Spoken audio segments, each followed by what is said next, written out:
Hey guys, and welcome back to Dragon Age Origins. So last time we completed the Circle Tower stuff and got the help of the mages, but there's something I forgot to do or didn't have time to do, and that is complete a quest that we did while we were in the tower. We kept finding these entries, like journal entries and stuff about the reaching, and we clicked some statues, and then the end of the quest said we unlocked something below the tower. So Aren't you chilly, Sten? that's what I was Chilly. waiting for. I don't know this word. It's much warmer where you're from, isn't it? Don't you feel cold? I suppose. I don't imagine we can find a cloak in your size, can we? What? Nothing. Don't mind me. Now I wonder where I could get a skein of good wool yarn. Wynn wants to take care of everybody. I don't know if I have the strength for another big battle. The Grey Wardens saved us. Fighting the Blight is the least we can do. True. The Circle has always played a part in defeating the Blights. This is our chance to show that we will fight and die for our home, just like any other Ferelden. She's a patriotic mage. Go, sister. What is this? Did I not loot this on the first round? It is begun. Oh, I left it in there. That's right. Because I didn't want to carry it. But now it's okay. Well, there's little brat boy. Boys are better at magic than girls. See? Hi. Alright, let's talk to Troubled Lady. Oh, come, swift sword, and deliver me that I might find the Maker again. We should just kill her and get it over with. You're a nice person. Why, thank you. I bet he reminds Eva of her little nephew that was killed. Anyway. I think we will be all right now, thanks to you. The I children are dread to already think a of lot what might calmer. have become of us if you hadn't come along. Alright, guys. Let's save, because this could get ugly. I don't know. Oh, yep.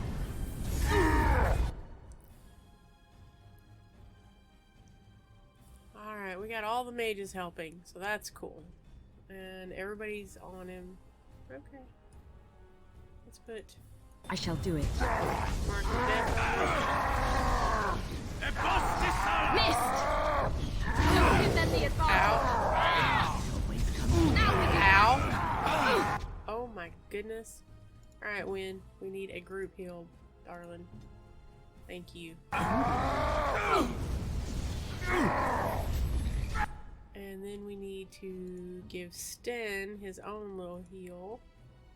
Well, she's in the middle of doing something. Nope. That was wrong. That was wrong. Let's heal him.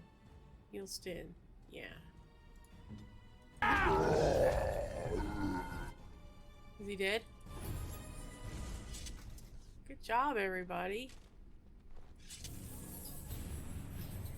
Even Kaylee, or whatever her name is, she helped. Much as she hates herself. Usaris and some gems.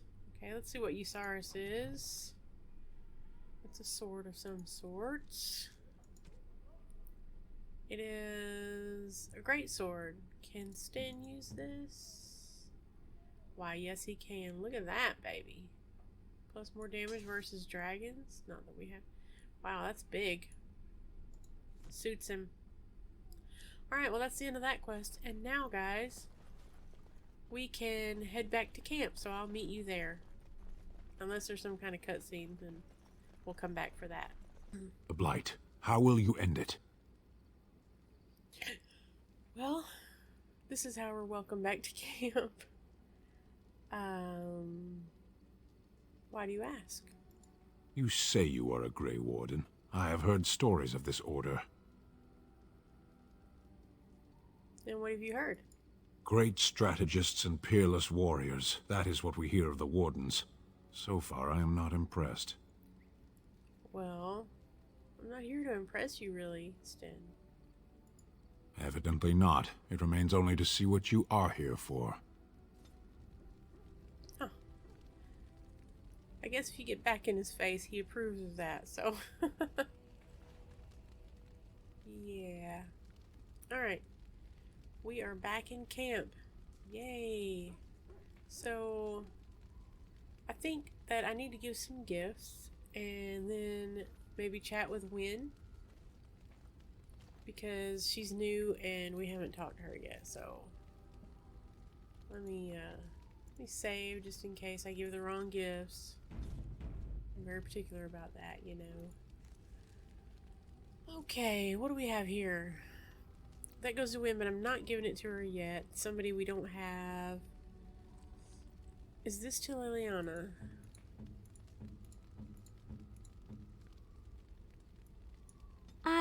Yes, it That's was. a Okay. wonderful Good, thought. good.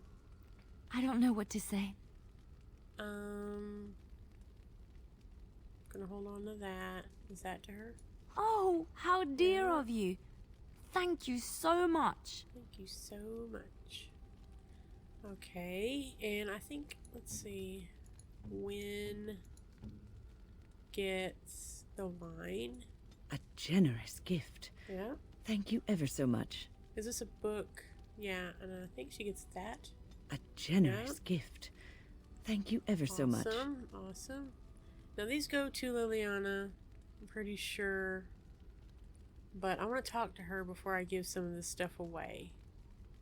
Silver Sword of Mercy. Now I can't remember who that goes to. I don't remember if... I think it's Leliana. I'm going to save again just to be sure. Okay, and then we'll try it. If it's not, then I'll reload. Okay, it was the Silver Sword of Mercy. Oh, how dear of you. Okay. Thank you so... Sorry, didn't mean to interrupt you there. And look, my boy, he gets a beef bone. But you know what? He loves me all the time, so... Let's see, what else did I have for him? A beef bone? I guess that was it for now. So that's somebody we don't have yet. So is that... I think that's Morrigan? I am Yes. grateful. 'Tis thoughtful indeed. Now this little gold ring, it may be like, some gifts are just generic and you can give to anybody.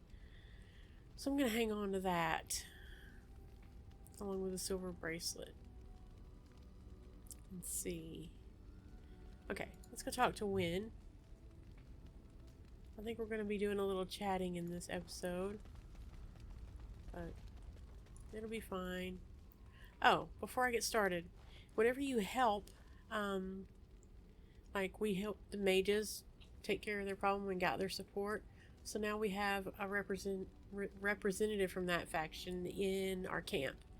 And we can give them supplies. So I think the mages want runes. Yeah, we can turn in runes. And it's supposed to make your troops stronger or something at the end of the game. But anyway, we'll get to that later. Let's talk to Wynne. Hello, Wynne. Oh, it's been a long day. Rest would be welcome. Are you alright? Yes, of course. I am just a little weary. As you may have noticed, I'm no spring chicken. Really? No, you're a person. Ha, very funny. But in all honesty, I do not know how many years I have left in me. I have lived for such a long time, but there is always something else to do. And I have to keep going in order to do it. I think I will be glad when I am done. Hey, don't say those things. We still need you. Oh, no. I'm not the sort of person that leaves things unfinished. I'll see this through, I promise. One more time. Have you encountered many abominations, apart from the ones in the Circle Tower? No, those were the first. The first time I saw an abomination, my blood turned to ice. It was months before the nightmares stopped. It was the knowledge that I could easily become one of them that frightened me the most. Well, seeing the monster that you could be is unsettling, yes. One slip. All it takes is one slip, and everything you are is simply gone. Replaced by madness. And there is no turning back, or at least that's what they say. You have doubts? Of late, I have begun to wonder if there is any way an abomination can be cured. Or if a mage could be so possessed and still retain their sanity, their humanity. Well, I mean, if you retain your humanity, then you're not an abomination. Yes, it is madness and cruelty that define abominations. If those are lacking, if the mage remembers the person they truly are, then they are not an abomination. I never saw that. Thank you for showing me another way of looking at it. You are quite welcome, Wynne. Again? So, tell me, how did you become a Grey Warden? Well, Arl Howe massacred my family and Duncan helped me escape. Arl Rendon Howe?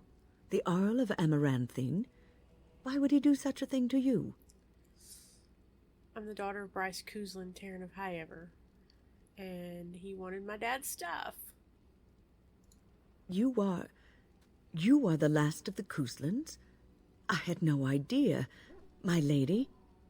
Oh, don't. I'm just a Grey Warden now. Yes, I suppose so. You can no longer have a title, can you? But that does not mean you must forget utterly where you came from. Take heart, dear friend. You survived, even when you were not expected to. We do not know yet what lies in store for you, or the name you carry. It is not so bad, is it, being a Grey Warden? Well, I just wish my house didn't have to fall to get here. Sometimes it gives me comfort to think that everything will end up the way it's supposed to. That it will be all right. You were chosen. You survived the joining when others did not. Perhaps it was meant to be. Perhaps. I must ask, what does being a Grey Warden mean to you? We have to chat with Wynne for a little bit because we have some catching up to do, so... it means I've been chosen to do something important. There's that, of course. But there's more to being a Grey Warden than killing Darkspawn and saving the world from the Blight. Ultimately, being a Grey Warden is about serving others. About serving all people, whether elves or dwarves or men. You mean to say I serve as a protector? As a Grey Warden, you are a guardian of men. And you guard them because their continued existence is more important than you are. Thus it is you who serves, not they. I suppose that makes sense. A good king, a true king who cares for his land, uses his power to rule firmly but fairly. He serves his people first and foremost. The king who does not do this, who believes that he is entitled to his power, who abuses it, and uses it for his own means, is a tyrant.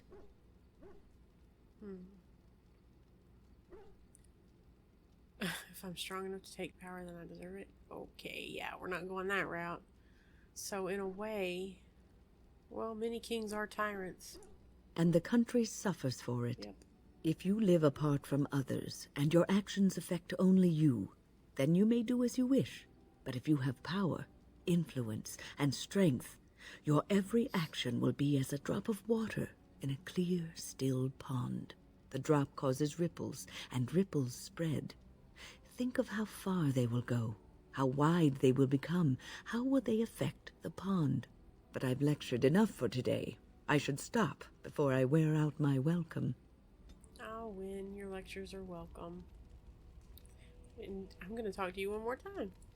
What's on your mind? Are you feeling better now?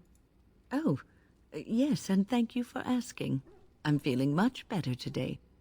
Okay. like making sure all my companions are well. Well, thank you for your kindness, my dear. It certainly warms these rickety old bones. Okay, we'll leave Wynn alone for now. And let's talk to Liliana. She might give us some more conversation since I gave her a bunch of gifts.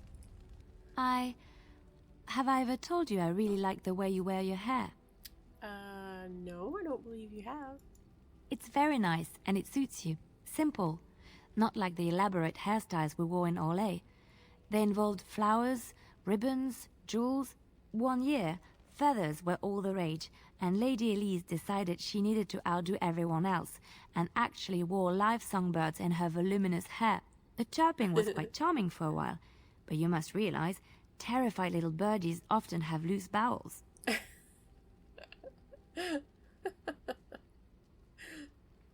Poor birds, dear maker. Yes, you can imagine what she looked like by the end of the evening. But I was trying to say something nice to you, wasn't I? Oh, forgive me. My mind wanders so. It's just that I feel so comfortable talking to you, like I could say anything and you wouldn't judge me. Well, we're friends, aren't we? Yes, very much so. I haven't felt this close to anyone in a long time. I really enjoy your company.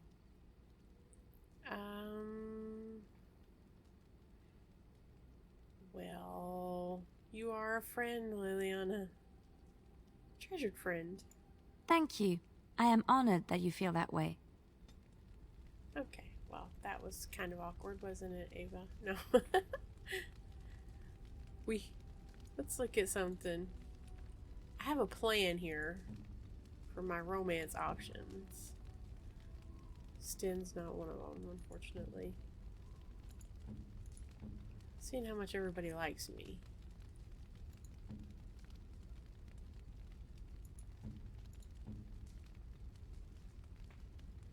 Everybody likes me pretty well.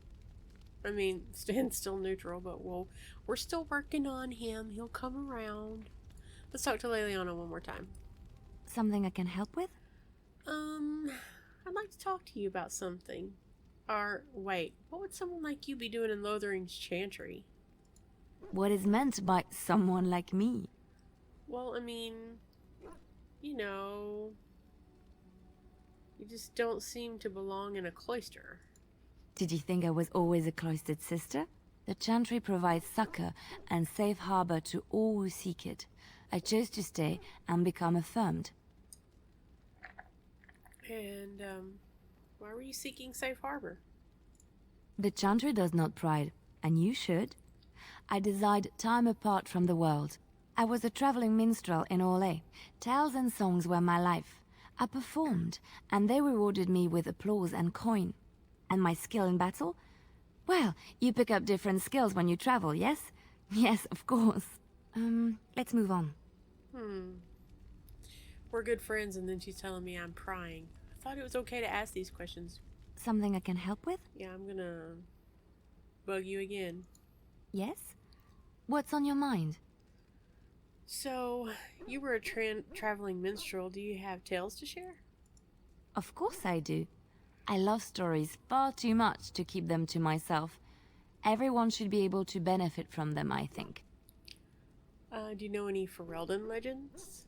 I know one, told to me by my mother a long time ago. It always chilled me to the bone. Maybe you have heard of Flemeth? Oh, yes, yes. Morgan's mother is called Flemeth. Are you sure? Was she the Flemeth of legend? Flemeth, the devourer of men? Flemeth, mother of witches? Flemeth, demon-touched, who dwells in the mists? Well, she didn't really introduce herself as such. Ferelden mothers scare their daughters with talk of Flemeth. They say that if you're bad, Flemeth will spirit you away and bind you to her forever. They also say that Flemeth mourns her lost beauty and will steal yours through your looking glass if she catches you. Huh. Tell me the whole story. Flemeth's beauty was known throughout the land. She had hair like unto a moonless night, skin as pale as winter's first snow, and eyes as beautiful and perilous as the sea. When she came of age, she came to the attention of the Lord of Highever, Conobar, and he took her for his wife. Conobar soon learned that his young bride had the gift of magic. He kept this a secret, for he feared that she would be taken from him. Flemeth stayed with Conobar for some years, and with his blessing she practiced her art. And then one day, a young poet named Osen came to the castle. Flemeth was captivated by Osen's voice, and he by her beauty, and they fell in love. Ah, the plot thickens. Flemeth longed to be with her true love, and she and Osen fled from Conobar's lands, seeking refuge in the Kokari wilds with the Chasing tribes. They lived there happily for many a year, till the day Flemeth received news that Conobar was dying and longed to see her face one last time. Flemeth's heart swelled with pity for the man who once was her husband, and begged Osen to return to Conobar's side with her. But when Flemeth and Osen entered Highever, they were captured by Conobar's men, and Osen was slain in front of Flemeth's eyes. Flemeth was imprisoned in the highest tower of the castle, there to await Conobar's judgment on her. Distraught at the loss of her love, Flemeth plotted revenge against her husband. She summoned a fey demon, intending for it to wreak vengeance on Conobar. But a spell went awry. The demon possessed Flemeth. Turning her into an abomination, the halls of the castle ran red with blood as Flemeth slaughtered Conobar and all his men. The last of Flemeth's humanity melted away, and at dawn, she stole back to the wilds to plot and scheme for 100 years. They say she took to her side many Chasing men, and with their help begat her daughter witches, who even now prowl the dark places of the Kokari wilds. Okay, that's enough for now. I have a thought. Uh-oh. Oh? Just the one? Ah, such wit. Truly, you and Mother should form a troupe of jesters and tour the countryside. We have an opportunity that I believe we should take advantage of. To the point. My mother was once divested of a particular grimoire by a most annoying Templar hunter. It occurred long before I was born, but even today, Flemeth speaks of the loss with great rage. With the circle of magi in such disarray, it occurs to me that this might be the perfect time to recover the tome from their possession, for surely it eventually ended up in their hands. I think I already have the tome you're talking about. What is this? The grimoire? Ever since we discovered the condition of the Mage's Tower, I had wondered if it might be recoverable, but I had yet to speak of it to you. How fortunate that you found it on your own. You have my thanks. I will begin study of the tome immediately. You're welcome. I do not intend to squander this opportunity to learn more than Flemeth wished me to know. This should be interesting. Can we talk to her again now and see if she's learned anything? I await your command. Oh. So, life in the wilds must have been very lonely. At times, perhaps. A world full of people and buildings and things was all very foreign to me. If I wished companionship, I ran with the wolves and flew with the birds. If I spoke, 'twas to the trees. Aw. It sounds wonderful, actually. For a time, but one can only remain a child for so long. I recall the first time I crept beyond the edge of the wilds. I did so in animal form, remaining in the shadows and watching these strange townsfolk from afar. I happened upon a noblewoman by her carriage, adorned in sparkling garments, the likes of which I had never before seen. I was dazzled. This, to me, seemed what true wealth and beauty must be. I snuck up behind her and stole a hand mirror from the carriage. 'Twas encrusted in gold and crystalline gemstones, and I hugged it to my chest with delight as I sped back to the wilds. Huh. What happened then? Flemeth was furious with me. I was a child and had not yet come into my full power, and I had risked discovery for the sake of a pretty bauble. To teach me a lesson, Flemeth took the mirror and smashed it upon the ground. I was heartbroken. Aw. You were just a child. And a foolish one. Flemeth was right to break me of my fascination. Beauty and love are fleeting and have no meaning. Survival has meaning. Power has meaning. Without those lessons, I would not be here today, as difficult as they might have been.